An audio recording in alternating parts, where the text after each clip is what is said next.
Muy buenas tardes, ¿qué tal? ¿Cómo están? Esto es Eje Ezequiel Gigante de Entrevista, hoy desde Zoom, ¿sí? Para variar un poco, porque es otro método para hacer entrevistas. Hoy tenemos el orgullo, el honor vamos a estar dialogando con un ex presidente de la República de Bueno, Bolivia. ¿Qué tal, Carmona? ¿Me escuchó muy bien? buenas tardes, ¿qué tal? ¿Cómo les ¿Qué va? tal? ¿Cómo le va? Afortunadamente bien. ¿Todo por allá qué tal? ¿Cómo va la Acá cuarentena? en el confinamiento obligatorio, Aquí pero bueno. total, Bien, igual, bien, bien. un ¿Cómo está poco más. usted? De salud bien y de teletrabajo mucho, ¿no? Así que estamos activos por lo menos, ¿no? Muy bien, sí, sí. Sí, es lo principal. En una época de cuarentena es Estar fundamental. con buena salud es lo primordial, ¿no? Así que Bueno, me dirijo a usted como presidente, ¿sí? Porque lo como siento usted así. guste. Presidente Claro. Carmona, ¿cómo está pasando estos días, además de con mucho trabajo y demás? ¿Usted sigue de cerca la situación de Venezuela? Y Por la televisión, por la radio. claro, todas las noticias, todos los eventos y tragedias que vive la sufrida Venezuela las sigo muy de cerca y las sufro muy profundamente, ¿no? Mm, Porque ciertamente es insólito, es inimaginable, injustificable que Venezuela, el país que fue de las oportunidades, el país lleno de recursos naturales y de riquezas que la providencia le dio, está pues en una situación de ruina, de destrucción, de anarquía, que es verdaderamente insólita. Y de entrega de soberanía también, ¿no? mm, Entonces es una combinación verdaderamente terrible. La gente está pasando mucho trabajo, no solo por las cuarentenas actuales, sino por todas las carencias que tienen de servicios públicos. Por ejemplo, eh, mis familiares en Caracas me dicen que eh, casi todos los días lo máximo que tienen de servicio de agua es media hora de agua, ¿no? En la mañana. Luego fallas en electricidad y ni una gota de gasolina, a pesar de que estén llegando unos tanqueros iraníes pues con gasolina, pero que obviamente tendrán que racionar para que alcance para varias semanas al menos. mm. Entonces, una Eh, situación muy triste, ciertamente, ¿no? para los más jóvenes, ¿no? Y para los que no conocemos muy bien la historia de Venezuela a principios de siglo, ¿qué fue lo que ocurrió entre el 11 de abril de 2002 y el 13 de abril ahí en Miraflores? Para los que no, o para los Bueno, que son de otro país que nunca claro, entendieron qué es lo que ocurrió. no, digamos no en Miraflores, veámoslo antes de Miraflores. Había una crisis política abierta, a cielo abierto, no una conspiración, determinada por el giro, la deriva autocrática que estaba teniendo el gobierno de Hugo Chávez, que en primer lugar recibió poderes extraordinarios de la Asamblea Nacional para legislar por decreto, es decir, poderes extraordinarios, lo que se llaman leyes habilitantes en Venezuela, ¿no? Y comenzó entonces a dictar decretos leyes desde la agricultura hasta las telecomunicaciones, en una forma autocrática, inconsulta y desde luego de una orientación mucho más intervencionista del Estado, ¿no? Que significó entonces que se generaran muchas pues insatisfacciones y no solo insatisfacciones, sino motivos de protesta. Eso por un lado.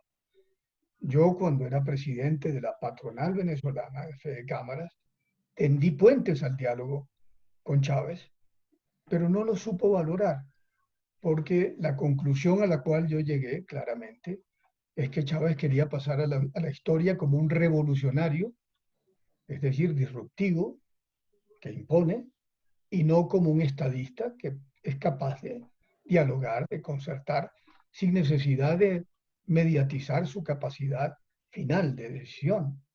Entonces, ese fue un factor. El segundo factor de la crisis política del 2002 fue la insatisfacción de los sindicatos, cuando eran sindicatos independientes, por el desconocimiento de algunos de los contratos colectivos con servidores del Estado o de empresas del Estado. Y el tercero y más determinante de los factores que incidieron en el desenlace de la crisis de abril del 2002 fue la politización de Petróleos de Venezuela. Es decir, que PDVSA, la que fue la segunda empresa energética del mundo y que hoy está destruida, arruinada, bueno, claramente Chávez decidió nombrar una junta directiva política, no tecnocrática o meritocrática, como había sido la conducción de esa empresa, y eso generó entonces una gran oleada de protestas en el país, tratando de defender, ya era una empresa del Estado, no que se privatizara ni mucho menos, sino que se mantuviera un manejo tecnocrático, meritocrático, de la que era las joyas de la corona, la gallina de los huevos de oro de Venezuela. Ese fue el factor desencadenante entonces, ya la guinda, como dicen, que digamos motivó una segunda marcha y protesta eh, generalizada con llamado amparo nacional en Venezuela. Y desde luego, ya sabemos lo que ocurrió después, una represión de parte del oficialismo a una gran marcha gigantesca, pacífica, pero que sí pedía efectivamente la renuncia del presidente de la República. Y las órdenes que él dio de atacar con un operativo castrense, bélico, militar, con armas de guerra a esa manifestación pacífica, motivó entonces el desconocimiento, el desacato de algunos altos oficiales de las Fuerzas Armadas de las órdenes impartidas por Chávez. Eso condujo entonces a la renuncia anunciada por el alto mando militar de Chávez y al intento de formar un gobierno de transición muy breve, que fue el que se me pidió encabezar con el único objetivo de llamar a elecciones en brevísimo plazo, ¿no? Para relegitimar poderes que ya estaban también conculcados por parte del régimen, del gobierno de Chávez, es decir, se había perdido la independencia y las propias disposiciones constitucionales de la constitución que promovió el propio Chávez fueron desconocidas y violadas para absorber, para cooptar todos los órganos del poder público. Desde luego no hubo un plan preconcebido, hubo de alguna manera eh, errores u omisiones que se pueden haber cometido en aquel momento. Yo diría, pues a 18 años de distancia, que el principal puede haber sido el hecho de que haya habido en la alta oficialidad, en ciertos estamentos, una resistencia a que Chávez saliera a Cuba como él estuvo dispuesto. Y eso generó luego un reflujo de fuerzas. Había todavía pues oficiales también leales en los cuadros medios a Chávez o dentro de algunos, digamos, estamentos populares, a pesar de que no fue el factor determinante. Y ese reflujo de fuerzas pues significó que no pudo consolidarse el gobierno de transición democrática que se pretendió establecer, que duraría tan solo unos pocos meses, porque lo que se buscaba era convocar a elecciones limpias con garantías, con supervisión internacional de la OEA y de los países de América Latina, para restablecer plenamente el orden constitucional. Así que en resumen, digamos de manera pues muy breve, eso fue pues lo que ocurrió antes y durante esos momentos, ¿no? Pedro, y en 1999 hubo un cambio constitucional, ¿no? Para que a Venezuela le dieran, entre otras cosas, para que pase a llamarse la República Bolivariana de Venezuela, y una Sí, serie de leyes que no estaban para nada en sintonía con lo que era Venezuela, con sus inicios, ¿verdad? correcto. Sí, sí. Sí, efectivamente. Lo primero que hizo Hugo Chávez cuando asumió el poder en febrero de 1999 fue convocar a una Asamblea Nacional Constituyente. Por cierto que lo hizo por una vía inconstitucional. pero el país se le arrodilló por ser el triunfador y le permitió que a través de un referéndum consultivo pudiera convocar a una Asamblea Nacional Constituyente. Y así lo hizo. Trabajó esa Asamblea Nacional Constituyente a lo largo del año 1999, de una manera también inconsulta en muchas cosas, ¿no? Y finalmente, en diciembre de 1999, Chávez convocó a un referéndum aprobatorio de esa nueva constitución, la constitución del 99, la constitución, llamémosla bolivariana, que fue, bueno, aprobada en medio, por cierto, de una gran problema de una crisis de la naturaleza, un gran deslave, que hubo unas lluvias ese día terribles en Venezuela a comienzos de diciembre del 99. Pero lo trágico es que esa nueva constitución, que inclusive yo juré restablecer en ese momento en el gobierno de transición, ya estaba siendo violada sistemáticamente, porque el objetivo que tenían era de cooptar todos los poderes. La constitución que ellos mismos se dieron decía que había procedimientos para poder elegir a los representantes o integrantes de los poderes públicos, pero a ellos les interesaba era a dedo poder designar a los integrantes, sea del poder moral, de la Contraloría General, de la Fiscalía, en fin, del Tribunal Supremo de Justicia, y crearon una figura, por supuesto, un subterfugio jurídico, que fue la creación de una comisión legislativa en la transición entre una constitución y otra, la del 61 y la del 99. ¿Para qué? Para darle poderes supraconstitucionales y decidir e integrar los órganos del poder público en la forma como quisieron. Eso fue parte también de la sensación que tuvo el país y que motivó estas protestas del año 2002. Ver que todo iba en un modelo autocrático. Y veamos, por ejemplo, el caso de Petróleos de Venezuela, que decía fue un factor fundamental. Yo hoy digo, teníamos o no razón de defender la independencia o sobre todo el carácter pues, de conducción meritocrática de Petróleos de Venezuela. Veámoslo a la luz de los resultados. 18 años, bueno, ya en este caso 17 años después, ¿en qué estamos? Una empresa totalmente en bancarrota.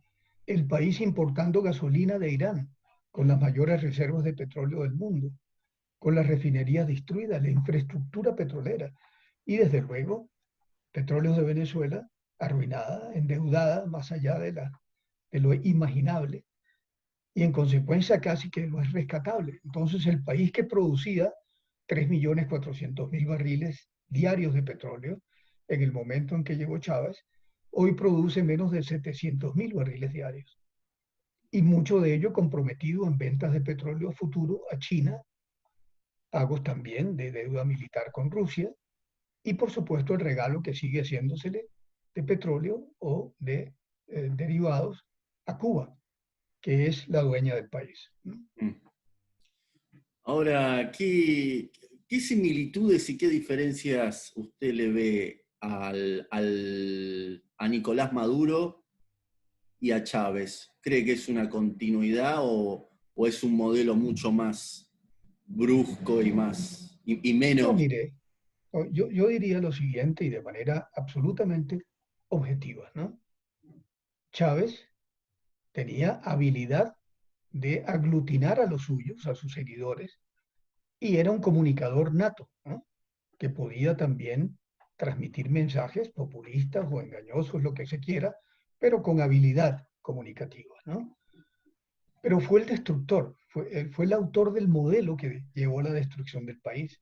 Las expropiaciones de tierras, las expropiaciones de empresas, es decir, tratar de crear un gigantismo de Estado o un Estado macrocefálico para minimizar el papel de la iniciativa privada con todo este tema de expropiaciones.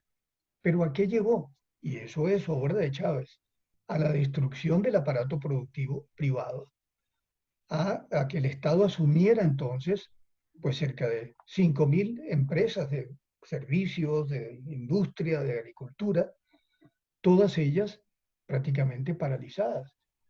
Fíjense ustedes a dónde ha llevado ese modelo, cuyo autor es Chávez. Luego vino Maduro y ya hablaremos de lo que ha significado en tiempos posteriores.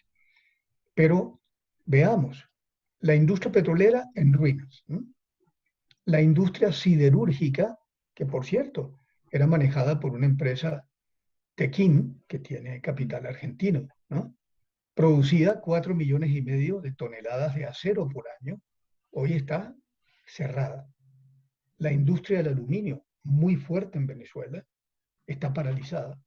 El sector eléctrico, que era emblemático en América Latina por su gran capacidad de generación, de distribución, no solo está en crisis por falta, igual que el sector petrolero, de mantenimiento y de inversión, y la crisis eléctrica en el país es espantosa, no solo para la actividad, para el consumo doméstico, sino para toda la actividad productiva del país que se ha visto afectada por eso. Y en la agricultura, pues cerca de 6 millones de hectáreas que fueron expropiadas, ninguna está, el 10% está produciendo y a baja capacidad. Del sector industrial, del cual le puedo dar pues datos fehacientes, porque yo fui presidente de la Confederación de Industriales de Venezuela antes de ser presidente de Fede Cámaras. Eso fue, yo fui presidente con Industria, como se llama esta patronal industrial, entre el 95 y 97, es decir, hasta un año antes del triunfo de Chávez. Teníamos 14.000 empresas industriales productivas en el país, ¿no? Hoy sobrevive el 10% y produciendo también a una baja utilización de su capacidad instalada. Entonces, por donde veamos, el modelo que se concibió fue destructivo, fue, digamos, perverso. Pero la segunda parte de la pregunta era, ¿y Maduro? Bueno, Maduro, por supuesto, ha sido la continuación, pero con probablemente unos agravantes. Primero, su incapacidad como gobernante, su limitada formación, no solo académica, sino, llamémosla, gerencial para un país. Y luego, porque decía hace un momento que Cuba es la dueña del país, eso lo inició Chávez. Pero, ¿por qué se eligió a Maduro como el sucesor de Chávez? Porque era el que más le convenía a los cubanos. No solo porque fue un hombre cercano a Chávez, fue digamos, un hombre pues muy allegado a Chávez, sino que, por otro lado, ocurrió que cuando ya Chávez estaba pues desahuciado y tenía que viajar a su última operación en La Habana, el 8 de diciembre del 2012, dirigió una locución al país en donde dijo, si algo me ocurre, ya él sabía que estaba pues en una fase terminal, no duden en votar por Maduro, lo dijo él, pero fue porque Fidel Castro le dijo, si usted no hace un testamento en vida, la revolución bolivariana puede derrumbarse. Y obviamente que estimularon que fuese Maduro la persona seleccionada, no otra persona, para sucederlo, porque era el más dócil. Recordemos que Maduro no tiene formación académica, pero estuvo en lo que se llama formación de cuadros, es decir, de adoctrinamiento en Cuba durante 2 años, por allá en el año 90, ¿no? Y ya luego se acercó a Chávez cuando Chávez estuvo en la cárcel después del intento de golpe contra Carlos Andrés Pérez. Entonces, podemos decir que esto ha sido peor, pero definitivamente la destrucción se concibió y se diseñó y se ejecutó en épocas de Chávez. Ahora, es increíble porque el argumento principal del chavismo bueno, ahora del madurismo, fue que ellos fueron elegidos por el pueblo, ¿no? Democráticamente. Pero acá la clave de esto es si en la ejecución del poder ejecutaron la democracia. No importa tanto cómo se llega al poder, sino cómo se lo ejecuta. Exactamente. Las tiranías más grandes del siglo XX asumieron de un sistema democrático, por así decirlo. Ahora, si estando en el poder como usted bien dijo, quieren llevarse puestos los tres poderes de la República, cambian la Constitución, cambian todo, de democrático ya no queda Claro, absolutamente nada. la democracia no es solo la legitimidad en el origen, sino la legitimidad en el desempeño. Ujú. Claro que hubo en el origen legitimidad en la elección del año 98, pero luego hubo una sucesión de fraudes electorales que, bueno, facilitaron la continuidad, la perpetuación, pues que ha tenido el régimen en el poder. Desde inclusive el fraude que hizo Maduro en el 2013 contra Enrique Capriles Mm. en marzo del 2013, que fue un triunfo claramente obtenido por Capriles. Pero sin embargo, por décimas voltearon las cifras y no hubo forma pues, de poder cambiar eso.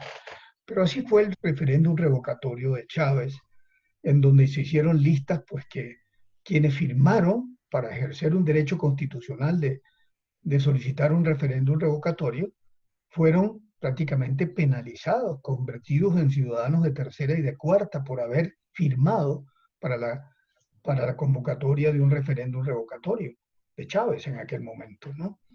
Entonces, todo ha sido una secuencia de fraudes y la última fue lo que ha movido a la comunidad internacional a desconocer pues este nuevo periodo o sexenio de Maduro, fue pues en mayo del 2019, cuando entonces se realizó pues una elección anticipada, ¿no?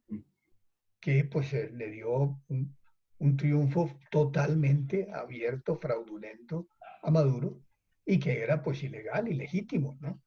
Eso es lo que ha motivado pues que la comunidad internacional no haya reconocido desde el momento en que inició pues su segundo periodo eh, la legitimidad de Maduro. Eso fue enero del 2019, ¿no?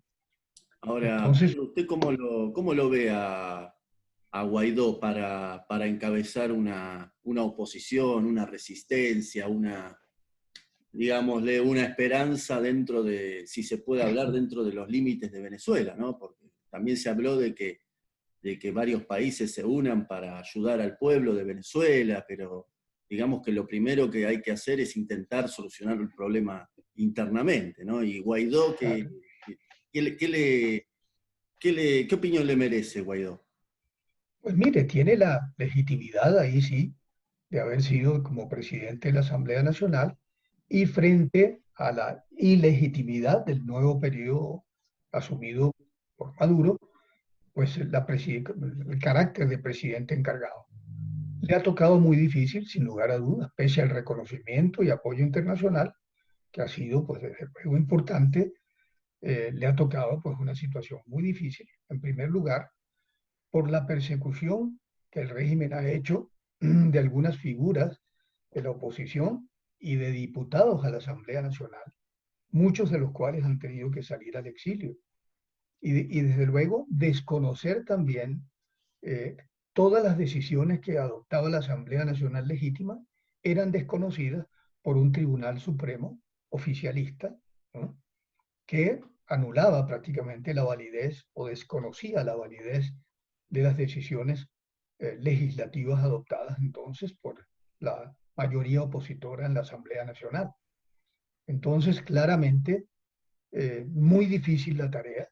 Y ahora, como si fuera poco, esta semana, entonces el Tribunal Supremo de Justicia, oficialista, entonces declara que la elección que se hizo de Juan Guaidó como presidente de la Asamblea Nacional, de nuevo, para este año, entonces es nula y que lo que procede es el reconocimiento de un señor que fue opositor, pero que se vendió al oficialismo, en una forma, pues, que lo que hace es que reafirmar que no tienen ningún, digamos, escrúpulo para arrollar, digamos, contra la legitimidad, pues, democrática, ¿no?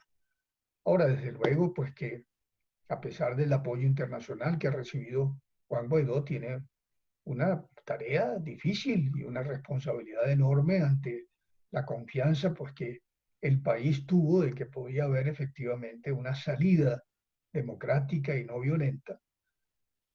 Pero Yo estoy convencido de que el gobierno está aferrado al poder con las garras, con las uñas, sin escrúpulos, venga lo que venga, ¿no? Y desde luego, por desgracia, ha tenido algún apoyo internacional en países como Cuba, la dueña de Venezuela, de nuevo lo digo, Rusia, China, Irán, que es la que está respaldando ahora, no solo por las alianzas políticas que ya venían de Chávez, sino ahora con estas alianzas energéticas, Turquía, el mundo islámico y por supuesto la guerrilla colombiana, que también está operando a sus anchas, el ELN y las disidencias de la FARC, junto con la criminalidad, el narcotráfico, porque el gobierno se ha convertido en un gobierno narcocriminal. Mm.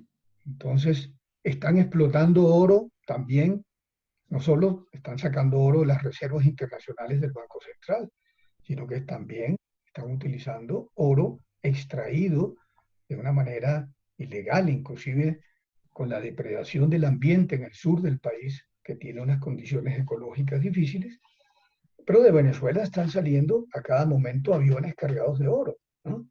Que es lo que queda porque ya petróleo pues prácticamente no existe, sino en volúmenes pues exiguos respecto a la capacidad que tiene el país. Entonces, no hay duda de que contra una organización narcocriminal y sin escrúpulos y que siembra el terror en contra de la oposición, lo sabemos, es implacable el terror con el que se persigue a cualquier disidente y a militares también que han demostrado desconfianza, pues es difícil esa lucha, ¿no? De manera que, no obstante, pues la gran tarea que ha tratado de hacer Guaidó, pues no hay duda de que ha logrado el objetivo, pues de acabar, pues con este gobierno fraudulento y abrir paso a una elección limpia y con garantías que sería la solución pacífica, como inclusive algunos países que no es que estén con Guaidó, sino que tienen una postura independiente, piensa, si hubiera una elección limpia en el país y con garantías, pues la crisis venezolana se solventaría. Pero, pero lo que es la alternabilidad democrática no está en la mente de esta gente. Es aferrarse al poder y ejercerlo como una tiranía. Bueno, allí ahí de atrás se ven las banderas venezolanas, ¿no? Flameando desde el mueble, Venezuela y Colombia, ahí Venezuela están y las dos. Colombia. Son Eh, tricolor las dos.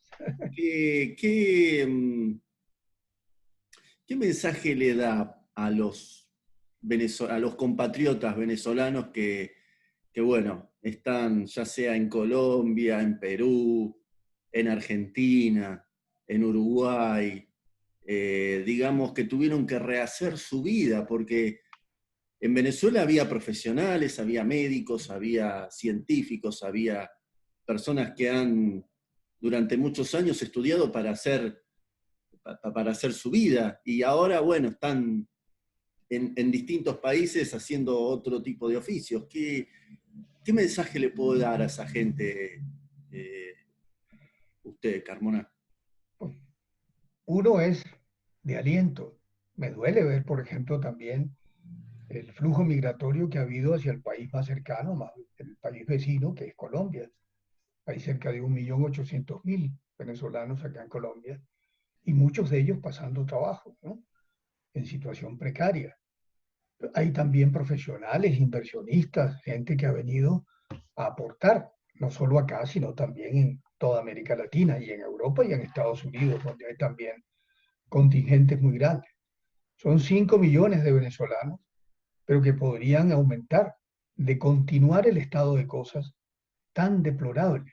Es que no hay calidad de vida.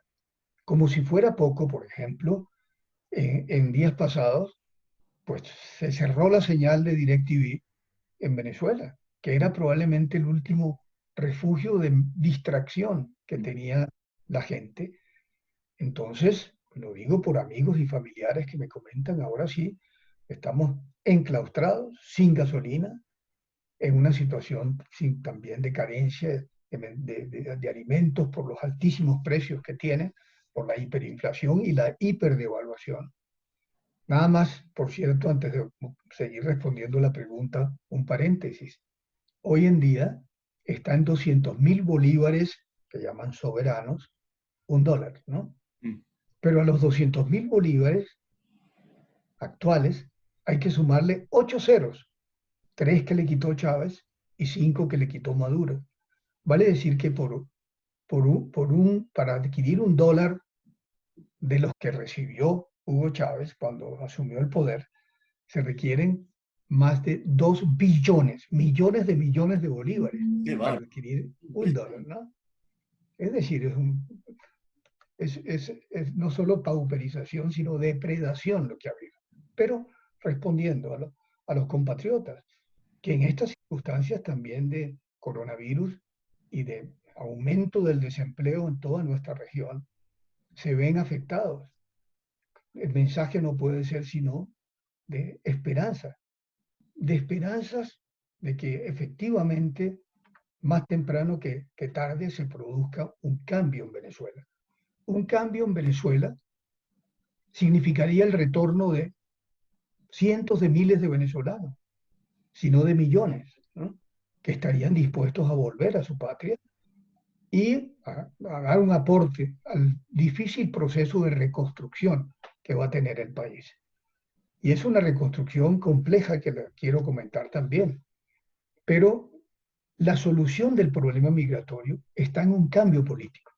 Sin un cambio político en Venezuela, el problema de los flujos migratorios y la agravación de los problemas de los distintos países donde esta migración se ha producido, pues se agravaría. Pero decía, tengo toda la absoluta confianza, o mejor dicho, seguridad, de que Venezuela es un país viable.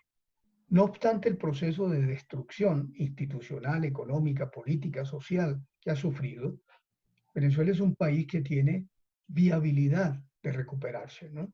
No de un día para otro, pero sí tiene factibilidad de salir adelante, ¿no? Y eso será más bien una oportunidad inmensa para los países de la región de contribuir más bien a la recuperación del país. Pero tiene todas las condiciones para poder hacerlo. Y desde luego, la principal, el talento humano, que es la peor descapitalización que puede sufrir una nación. Bueno, parte de, al menos un porcentaje de ella regresará a aportar. Y estoy seguro de que los capitales también y las multilaterales, porque a Venezuela habrá que inyectarle, según algunas estimaciones, más de 70.000 millones de dólares, ¿no? Para recuperar lo que existía a 1999, ¿no? Mm. Pero decía que la tarea es compleja y yo la resumo en un minuto de la siguiente manera. Una, reconciliación sin impunidad. Es decir, el país tiene que reconciliarse, pero alguien tiene que responder por esta catástrofe, ¿no? O algunos, ¿no? Segundo, es la reconstrucción de las instituciones. El país está desinstitucionalizado. Han creado una institucionalidad revolucionaria paralela y una anarquía total en el país. Hay una anomia absoluta. Tercero, desarmar al país. Es una tarea relevante y compleja, porque ellos armaron a los grupos colectivos, a los paramilitares que defienden al gobierno, a las milicias y desde luego al pueblo para que supuestamente defienda la revolución. Y desarmar al país será una tarea importante pero compleja. Cuarto, y pongo de cuarto, la reconstrucción de la economía. Porque decía, tengo la absoluta seguridad de que Venezuela puede salir adelante solo con un cambio de políticas y desde luego la deuda será muy alta y el apoyo de las multilaterales tendrá que ser muy importante, la inyección de capital privado, etc. Quinto, la refundación de la institución castrense, de las fuerzas militares. Fueron politizadas, convertidas en un partido político armado, ideologizadas, Mm. y esa es la semilla de su destrucción. Hay que refundar las Fuerzas Armadas para que sean lo que siempre fue una institución al servicio de la nación, no de parcialidad política alguna, como lo dice la Constitución del 99, ni de persona alguna. Es decir, una flagrante violación en que se incurrió. Y transversalmente habrá que recuperar capitales que salieron ilícitamente del país, que se calcula en 400 o 500 mil millones de dólares, de robos, de saqueos que hubo en Venezuela. parte de eso habrá que hacerlo. ¿Cómo? Pues habrá que, si es necesario, contratar pues en algún momento lo que llaman buscadores de fortunas, ¿no? Para realmente rastrearlas, Sí, será dificilísimo. ¿no? Pero la trazabilidad a veces no se pierde del todo, ¿no? Pero hay fortunas inmensas que están fuera Eh, del país ilegalmente, ¿no? la última, presidente Sí, Carmona, y no lo molestamos más. por Eh, favor.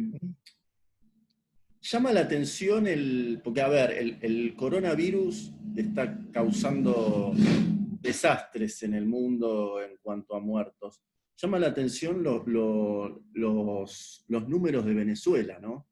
Eh, como que la pandemia por allí no causó tantos estragos. ¿Usted cree que hay algo de manipulación en los números, en eso? Todo es manipulable en Venezuela, ¿no? Las cifras del Banco Central, las pocas estadísticas que se producen, y obviamente que no lo digo yo, lo dicen todos los expertos, médicos, etcétera, el número es mucho mayor. Eso, pese a que antes del coronavirus el país estaba muy aislado.